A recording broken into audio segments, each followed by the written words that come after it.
You're watching a 14-year-old girl being dragged out of the emperor's room. She's not walking. Two servants are pulling her by the arms. Her feet drag across the marble floor. Her eyes are open, but there's no one inside anymore. 3 days ago, that girl was laughing in the room next to yours. This morning they called her. Now she's something else, like someone pulled her soul out. A servant sees you watching. She grabs your arm, pulls you back into your room. Don't look, never look. And when they come for you, don't fight. Rome. Year 39, AD. You're 14 years old. You've been locked in a place called the Garden of Venus for 6 days. And you just learned what happens to girls when they get summoned. Your dad said this was a privilege. Your mum cried when you got on the carriage. The neighbours watched with envy as you rode up the hill toward the palace. No one told you the truth. No one told you that the most powerful man in the world has a system, like a factory, that writes down girls' names on tablets, their ages, what they look like, and calls them one by one to his room. And when they come out, they're not the same anymore. This is the story of what Caligula did to the girls in his palace. And the scariest part isn't what he did. It's that no one stopped him. Not the senators, not the guards, not even the parents who handed their daughters over at the door. Everyone knew, and everyone stayed quiet. If this story grips you, drop a like and subscribe. It takes a second and helps us pull more voices out of the silence. But before you understand what happened in those rooms, you need to understand how a human being becomes capable of this. Because Caligula wasn't born a monster, he was manufactured. The year is 19 AD. A 7-year-old boy runs through a Roman military camp, wearing a miniature soldier's uniform, complete with tiny armor and little red boots. The soldiers adore him. They call him Caligula, Little Boots. He's the son of Germanicus, Rome's greatest general since Julius Caesar. The men believe this child brings them victory. He has no idea what's coming. 1 year later, his father dies. The official story, sudden illness. The whispered story, poison. Ordered by Emperor Tiberius himself. Caligula is 8 years old when the machine starts destroying his family. His mother, dragged from their home, accused of treason, starved to death in exile. His oldest brother, arrested, imprisoned, so hungry he tried to eat the stuffing from his mattress. His second brother, exiled to an island where guards tortured him until he smashed his own head against the walls to end it. One by one, erased, and young Caligula watches all of it happen. By 31 AD, he's the last one left, 19 years old, the sole survivor. Then comes the summons. Emperor Tiberius wants to see him. On Capri, the ancient historians, Suetonius, Tacitus, people writing within living memory of these events, describe Capri as a house of horrors. Tiberius had turned the island into his personal fortress, far from Rome, far from anyone who might object to what he did there. Into this environment walks teenage Caligula. He knows Tiberius murdered his family, everyone knows, but he can't show it. One wrong look, one flash of anger, and he's dead. Suetonius writes something chilling. There never was a better servant or a worse master. For 6 years, Caligula watches, studies, learns exactly how to break human beings from the greatest monster in Roman history. Then in 37 AD, Tiberius dies. Some say natural causes, others say Caligula smothered him with a pillow. Either way, the hostage is now emperor. Rome celebrates. They think they're getting the son of beloved Germanicus. They have no idea what they just unleashed. For 7 months, everything seems perfect. Caligula releases prisoners, hosts spectacular games, distributes money to the people. Then he gets sick. A severe fever that lasts weeks. The person who wakes up is not the same person who went to sleep. What happened during those fevered days we'll never know. But when Caligula recovered, something inside him had shattered, and Rome was about to learn what he'd been hiding. Imperial officials begin traveling through Rome and the surrounding territories. They visit houses of wealthy families and poor families alike. They're not looking for soldiers. They're not recruiting talent.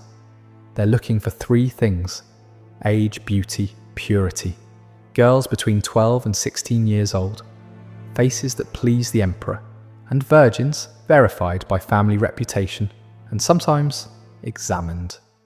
Suetonius, writing decades later, describes this process in fragments. He mentions young women of noble families brought to the palace. He notes that Caligula inspected them personally, as a slave dealer examines merchandise before purchase.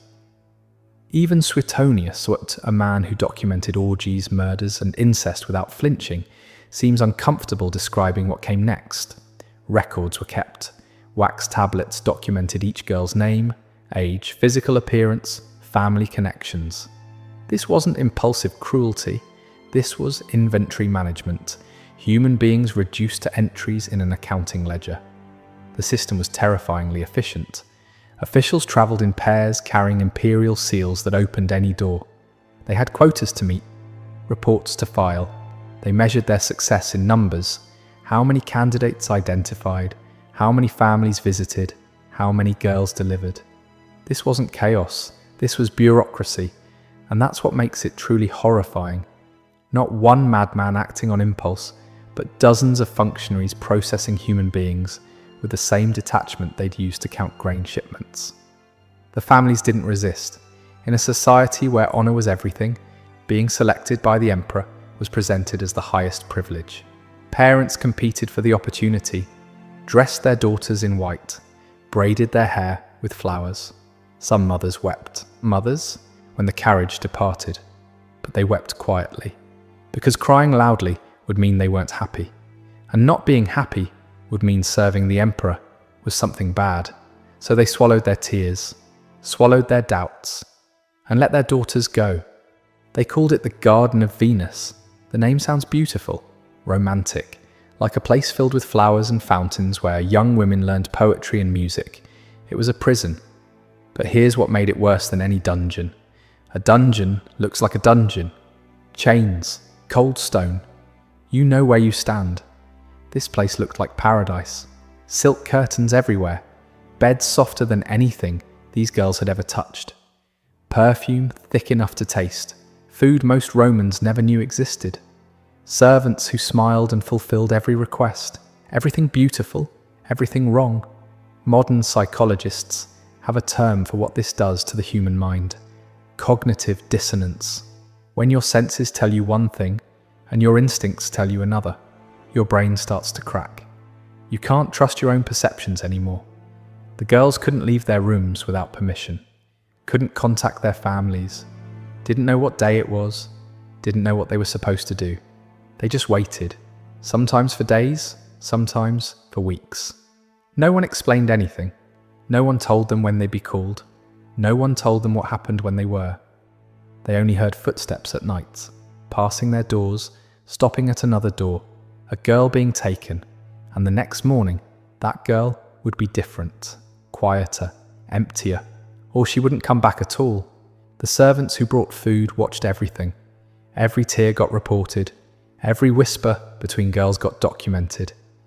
If two girls started forming a friendship, finding comfort in shared suffering, they'd be separated, moved to different wings.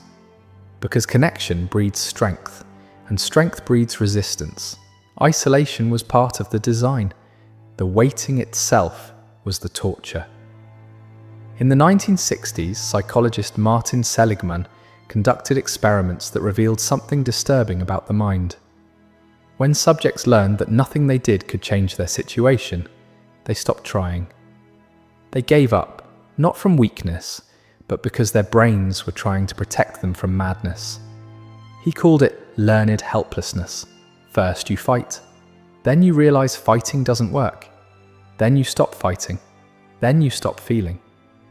The girls in the Garden of Venus were being systematically broken, not through violence, not yet, but through luxury that felt wrong, kindness that hid cruelty, and uncertainty that never ended. By the time Caligula called for them, most had already surrendered. That was the point. We're about to reveal how Caligula used these girls to control all of Rome. If you've made it this far, you understand why this story matters.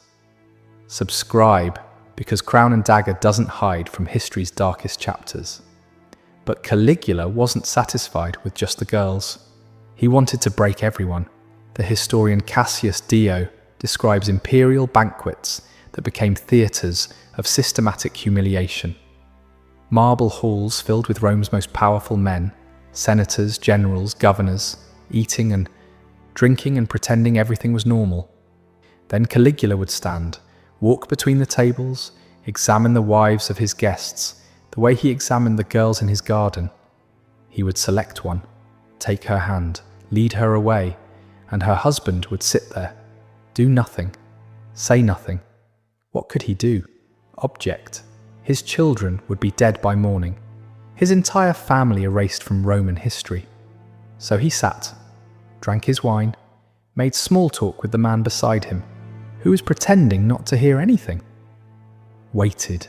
20 minutes passed. 30. The conversation around him was forced, brittle, everyone pretending this was normal, everyone pretending they couldn't hear the sounds from the other room. Cassius Dio recorded one specific incident. A senator named Valerius Asiaticus watched as Caligula took his wife. When she was returned, Caligula sat down and began describing, in graphic detail, exactly what had happened. He rated her performance, compared her to other senators' wives, made jokes. Asiaticus had to smile, had to nod, had to thank him. Some humiliation